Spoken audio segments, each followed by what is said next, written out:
This episode, building a simple workbench for children. Well, I had a client whose young son, he's 4 years old, likes to study bugs. And the problem with that is that mom is tired of having bugs come into the house. So she asked me to build a simple workbench for her son so that they could put this out on the deck and he could do all of his bug studies outside. So with that, a build project was born. Welcome to the Handyman Pros Radio Show, home improvement and maintenance tips from the pros. Thanks for listening to another edition of the Handyman Pros Radio Show, where our goal is to help save you time, money, and aggravation on your home maintenance and repair. This edition's entitled Building a Simple Workbench for Children. And to help me explain, I am here with the most amazing Mr. John. Yeah, and the producer of the show. And the producer of the show. I'm just the hired entertainment help. That's all it is. Yeah. So. Oh yeah. So, anyways, Larry, what's you want to know what's been going on? I do. Right? Well, I do have an update on the dog. The dog. Didn't folks, I tell you about the mouse thing? So you did, but I have to tell you, I have to just tell the listeners. If I haven't told the listeners, I'm going to tell the listeners about John's dog. So when we started this show a long time ago, we had Mr. Z-Man, who was John's old. He was old. He was a German Shepherd, a great dog. He was at the shows, folks. You just never knew it because he was sitting on the bench under the table most of the time. Great dog. It's just like my dog. She's here right now. She's in the studio, the quote studio, and but they're here. And so anyway, John. So Z-Man died. Z-Man, which may he rest in peace. He's gone to Rainbow Bridge. All that good groovy stuff. But John gets dog 2, who I affectionately refer to as Cujo, because he's just an animal. I mean, he's an animal. He's a maniac, I think is a better word. So, Johnny, you have an update on your dog. Well, I think I told you that he was going after that mouse. Yes, in a wood pile, folks. Yeah, in a wood pile. So I got a little bit of like this oak wood that's on my deck in a little pile. There's probably about 20 pieces of it out there. Yeah. You had it there, right? So, yeah. So I had, the dog went after it the other day, and and the mouse came running out of there, and I knocked the mouse off the deck, and threw him overboard. And then I stacked the wood up again. And so I brought him home yesterday and let him out on the deck. You brought dog home. Yeah. And okay. Yeah. And so he starts to get his nose in the wood again. And all of a sudden I see all this wood flying everywhere. And sure enough, the mouse is back in there. Oh, and I see him run out with this thing in his mouth. And that was the end of the mouse. Well, so, at least the dog's now earning his keep. That's all I have to say. It was quite the spectacle, man, to see the dog throwing pieces of wood around, man. He's more of an outdoor dog than I've ever had, so it's almost like a street dog. That's what we call him. But anyways, so Larry, you've got this great bench that you built, and yes, I do. we're gonna talk about that. We're gonna push up the whole thing here on pictures. But before we get started, Johnny, we do have to ask our listeners, would you please hit the like and subscribe button? We are trying to work the algorithms to spread the news about the Handyman Pros Radio Show, and it really helps get us out into the search engine. We're trying to provide all this information for free so that y'all can have, basically help save time, money, and aggravation in your home maintenance and repair and stuff like that. But it really helps us if you put that out on the algorithm. So with that, just hit like and subscribe. Thanks. We appreciate that. All right, Johnny, take it away. So you built this bench, and let's go ahead and folks, we're going to push up some pictures. So for you on the podcast, I encourage you to jump over to YouTube and check out the build on this thing. The build on it. So put up so this is the finished product, folks. And I just wanted to go over a couple of things. When you're considerations for building a children's workbench or building anything really, but the first thing I just want to cover the bases on a lot of this stuff. We're going to talk a little bit about safety. For anything that you build for a kid, make sure you sand the thing well, make sure all the edges are nice and round, and use material that's going to be children friendly. This happens to be made out of wood, which is pretty children friendly. It is, especially when you sand it and finish it well. So you want to kind of make sure that the edges are rounded. Don't don't leave yourself, don't hurt your child, don't give them a splinter, don't do anything like that. And one other thing on safety too is when you are building things, make sure you have the appropriate safety gear on. So wear glasses when you're cutting wood and driving screws and stuff like that, because you just never know.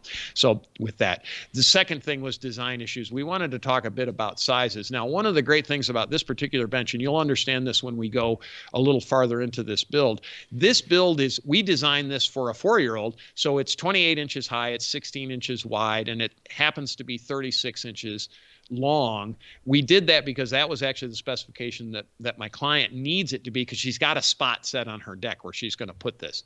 You can scale this thing up bigger, smaller. You can make the bench tops higher. You can do a lot of things with this going forward, where, like John, and we'll get into it, but John and I were talking about, we can build this bench for ourselves because it makes a great workbench for other things. It just needs to be taller and probably a little bit bigger as well.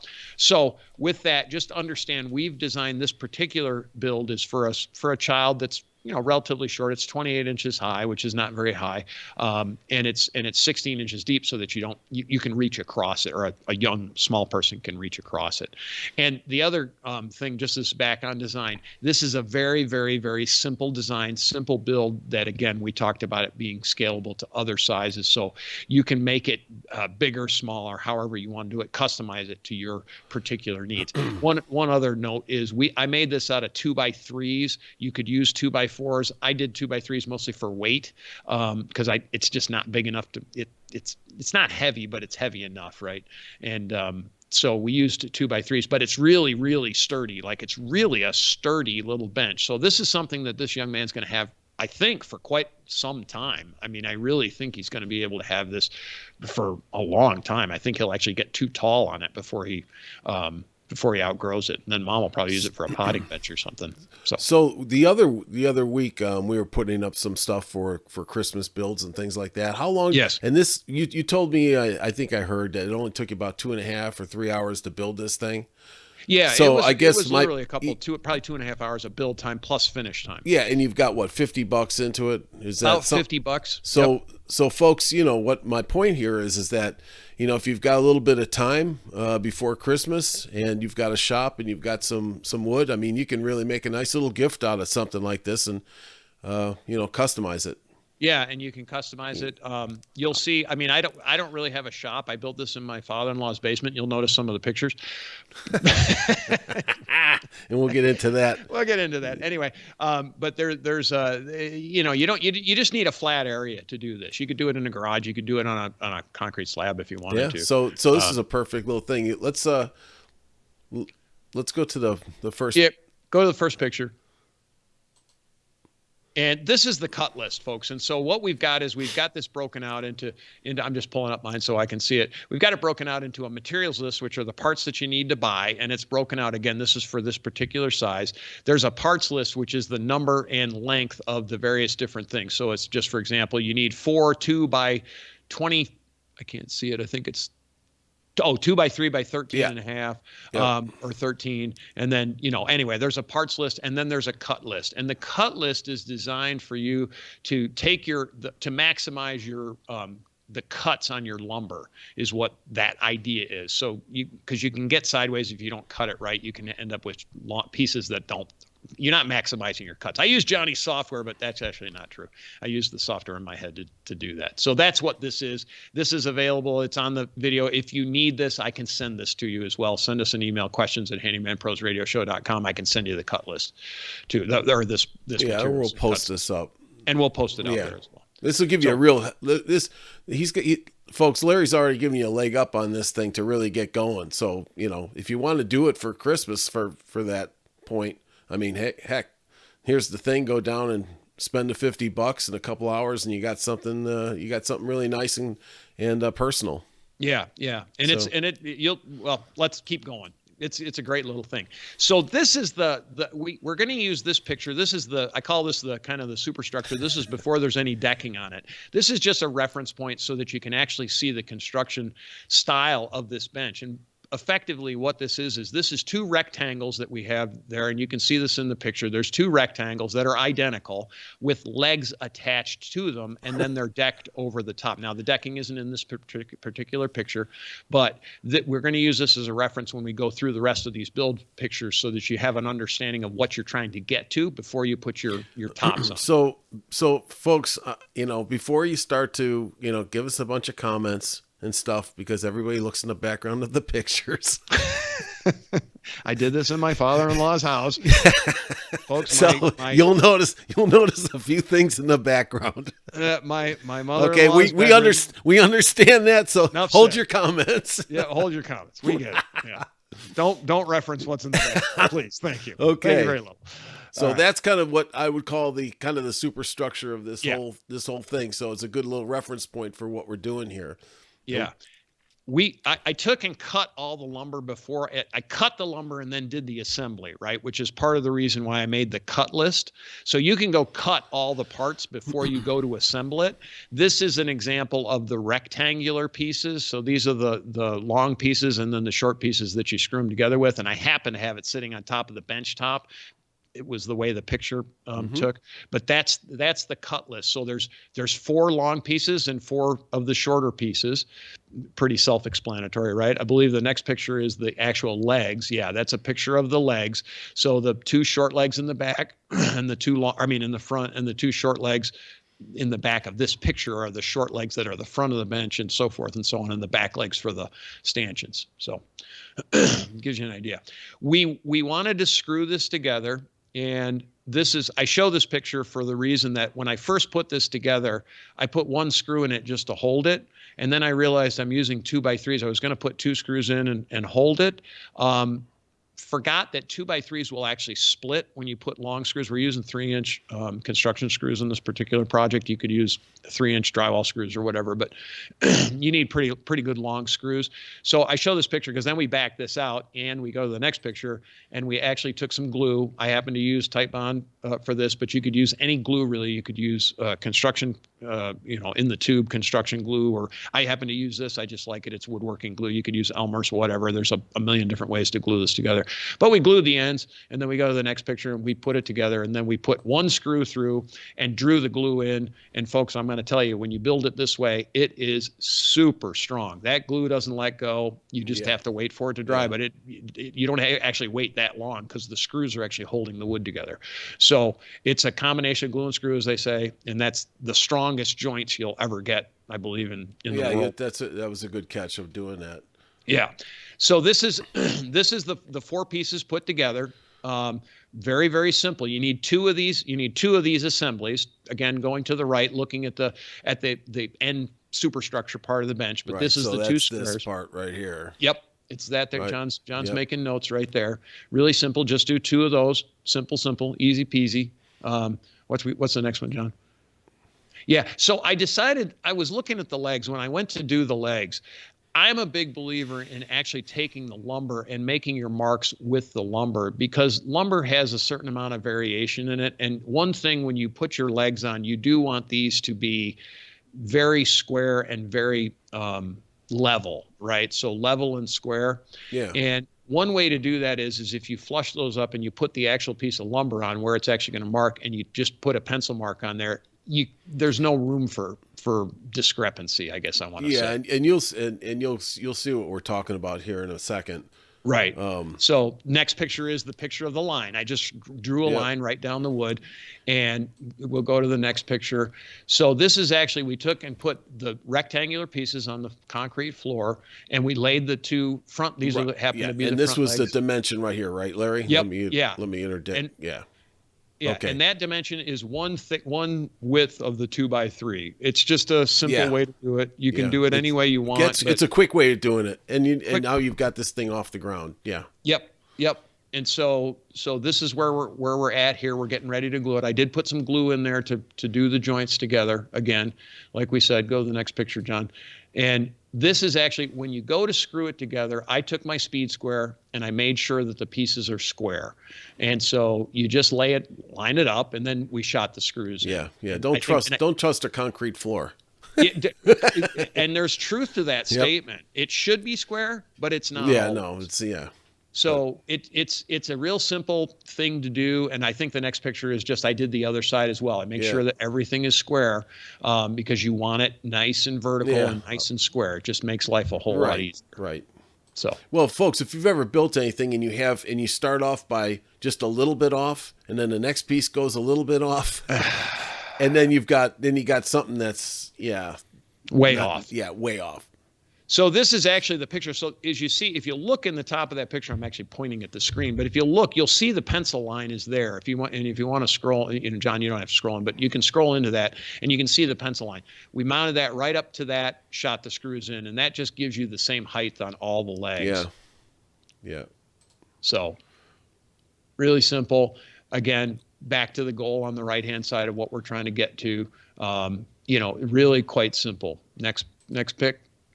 Yeah, so this is measuring the upper length. Now, this particular one, I wanted it to be 28 inches from the ground to the top of the bench. Yeah. Mm-hmm.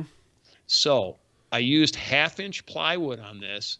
So the actual mount of where we're putting the framework is 27.5, right? It makes sense, right? Yeah, So just back it 1/2 inch down. plywood, back it down. And that's the other reason why I actually put the lumber in there, to make sure that you're in the right place with the lumber, not just relying on measurements. I just have found in my years of doing this, when you're trying to do some of this work, that there's variations in lumber and stuff, and this way you get an exact joint is what it is. So, and again, this is where we were headed. And so once you screw everything together, you put your 4 legs on, this is where you are. You're at this framework right here, which is the beginning of now getting very close to the end. The bottom shelf, we didn't have to do any notching or anything because it fits right in. It slides right in between the legs. The top piece is different because we wanted the edge of the bench to actually be out over the edge of the wood. The bottom shelf, it's not as important to do that. Now, if you want to go through the effort, you can do it, but I don't think it's necessary personally. These are pictures of just the way that I took the top bench and marked it up so that we got a nice fit, and it's nice smooth fit where the bench top fits into the notches around the legs. And again, I laid the wood up close to it. I took my pencil. I know it seems simple, but you take your pencil and you make a mark. And then the next picture shows I actually took a little scrap piece of the 2x3, set it on top, and then scribed around the 2x3 to make sure that we're in the right place and the right lengths and the right dimensions, so that when it fits in with a very close tolerance. It's not perfect, but it's really good, like really, really good. So you actually see here, this is the pencil marks. We then take a jigsaw and just cut that out, or you can use your circular saw, but I'd use a jigsaw. It just makes it a little cleaner. But you just cut out the notch, and lo and behold, you'll have, it should fit right in. And then this is actually the picture of it fitting right in. Now, I did run a bead of glue along the edge, and I used 1.5 inch drywall screws to glue the top to screw the top to the framework. So that's effectively the beginning. Now, because because the legs are taller in the back, I needed a place to put the pegboard on, to actually attach the pegboard on. And on the bottom section, we're just going to attach the pegboard to the square frame that the bench top mounts to. But at the top, we didn't have anything, so I ran this board across the top. I used a 1x4, and I did that for a particular reason. It gives a little bit of overhang over the legs, so it's going to be a place where you can use it as a shelf, or you can use it as maybe a place to hang a light if you wanted to plug a light in there. I don't think that this young man necessarily going to need a light, but this is just something that it gives you a little bit of a place. You could hang a little sign off there, that this could be, Johnny's bench or something like that. It just kind of gives you a bit of things. If you're building a bigger one, if your dimensions were bigger and you were building something, say for a workbench or something, you're going to want this to actually tie the legs together, because they'll move if you don't. So pretty simple, but it's just a bit of an added touch. And then we just attach the pegboard to the back of that framework, and it's just basically, I think I used 6 screws, maybe 8, but one in each corner, and then just attach it to all the way around the edges. Now, I did not glue the pegboard on, and I did that for a particular reason, because if he wants to change the pegboard out in the future to some other kind of backing, say a piece of plywood or some shiplap or just something different, you can take it off. You're not going to get the glue joints apart without ripping the whole bench apart. So we did not glue the backing on, because you can make it makes it versatile, is what it does. These are the side pieces for the bench itself. And so these again are 1x4s. I wanted to make it, I got thinking about it, and this young man loves to play with roly-polies, the little bugs that turn into a little ball. They theoretically could roll off the sides. So I wanted to have a little bit of a lip on the edges of this bench, so I used the 1x4s, and I set them up just about a half an inch up above. You can see it there. They're just above about a half an inch right on the edges of the boards to keep those things from rolling off. Now I also put a 1x4 across the front just to finish off the front edge of the bench as well. But that one I made flush because, of course, you don't really want to reach out over a lip. Now, you could put a lip there if you wanted to. And I would say if you're going to make this as a workbench or something where somebody's going to use longer stock than the actual bench, you probably would want the sides to be flush. But in this, and all that is just move it down the half inch and screw it in. So it makes no difference, really. It just, I wanted to have this for this particular application. I wanted to have it where he's got a little bit of a lip on the sides. It's just, 4-year-olds tend to drop things off the sides and then it disappears forever. So. Wow. So that was it. A couple hours, and you painted it up, and it took me longer to paint it than to make it. And also I did spend, what I don't have a picture of here is a picture of sanding. So I did spend a good amount of time sanding it as well. I used just a vibrating sander, and I made everything nice and smooth. I just trimmed it up, made it nice and smooth, and then I did prime it and paint it. And it probably took me longer to paint it. At this point, I call it's ready for customization, right? It's ready to be. It's really a cool little project. I'll tell you that while you were talking, I was thinking about, if you had just four gifts, I keep getting that in my mind, because these quick little projects, and use what you learned from this show, or, your skills, because you're listening or watching this show, to make a couple of these things. Once you have that cut list, and then you can make a couple of these things, right? Just sure, in no time, because you're, the whole thing. So anyways, I think it's a great idea to build some of these things, and boy, what a way to customize a lot. There's a lot of things in here that I'm thinking about, but for me as a workbench. One thing I didn't mention, I happen to use a miter saw for that. Now, we made a video short on using your speed square to actually make square miter cuts on that, but you can go learn how to do that. It's just, I just happen to use a miter saw. My preference is, if I have access to my miter saw, I'm going to use that every time if I can. Of course, if you have one. If you don't have one, it's a different story, and then you just use your circular saw. But it sort of is what it is. One other thing, John, you and I talked about this. We talked about the flexibility of this and being able to scale it and make it bigger. Great potting bench. Children's, like a play kitchen. I'll go back and put this. Yeah, a play kitchen, or an actual workbench. Like if your child wants to use it as a workbench, we're happen to make this as a science. We're calling it a science bench, because he wants to be able to put little bug containers and stuff in there. I'll tell you that when I was a kid, I was using the dining room table. Yeah, of course. So, I never had anything like this, that was just mine. Yeah, right.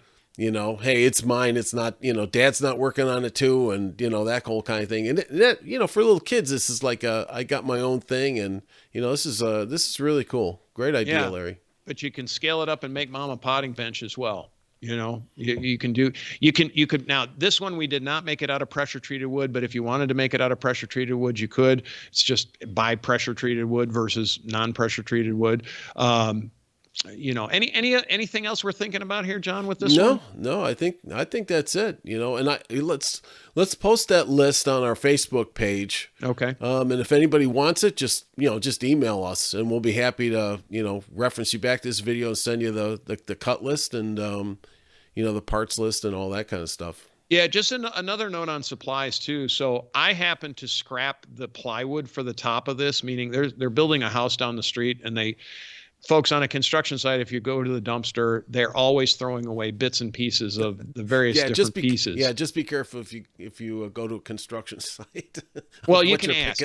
Yeah, ask somebody there. Watch out for nails and stuff like that. But because this is a small piece, it's 36 inches, so it's not very big. And you can go buy a whole sheet of plywood if you want, but then what do you do with the pieces of plywood? So I just happen to find a couple of sheets or a couple small pieces of plywood to do the tops, and some of the legs too. If you want to make it out of 2x4s, there's going to be enough to do the squares and the legs out of 2x4s out of just as throwaways. They're going to be throwing that stuff away. So it's just a thought. It's just one of the things I did instead of spending the actual cash on it. But that's also because I can walk down to this dumpster. It's just like literally about 100 yards away, and they're throwing away tons and tons of stuff. So it's like, why waste it? Just use it, especially with the cost of lumber. I love it. Love it. So. Good work, Larry. And all right, Johnny. What the aliens say? The alien said, you know what she said? Need one in the ship. Need one in the ship. All right. Need one in the ship. Yeah. All right, folks. With that signifies this is the end. I saw. Wait a minute. If you go back in those pictures, wasn't there an alien ship in there? All right. I'm not going to think what I was. You folks, you can leave us a comment on that. But, geez, Larry, you don't fail to disappoint us on these things. Well, hey, if I didn't know if Larry, you were using that thing. Not yet. On the job site. Oh, now you're giving me an idea. There's a short for you. Yeah, that's a short. Yeah. Okay, guys. All right. With that, folks, if you have any questions, comments, or concerns, if you like all those things that are going on with the Handyman Pros Radio Show, please send us an email, questions@handymanprosradioshow.com. Also, please hit the like and subscribe button. I know we say it, we beat it to death, but we do. We've got the website also. It's handymanprosradioshow.com. We've got a Facebook group @handymanpros, and we're out there on Twitter a little bit, not quite so much, maybe a bit more, but we're getting there. With that, John. That is it, Larry, and folks out there, have a great week, and we'll see you next time on the Handyman Pros Radio Show.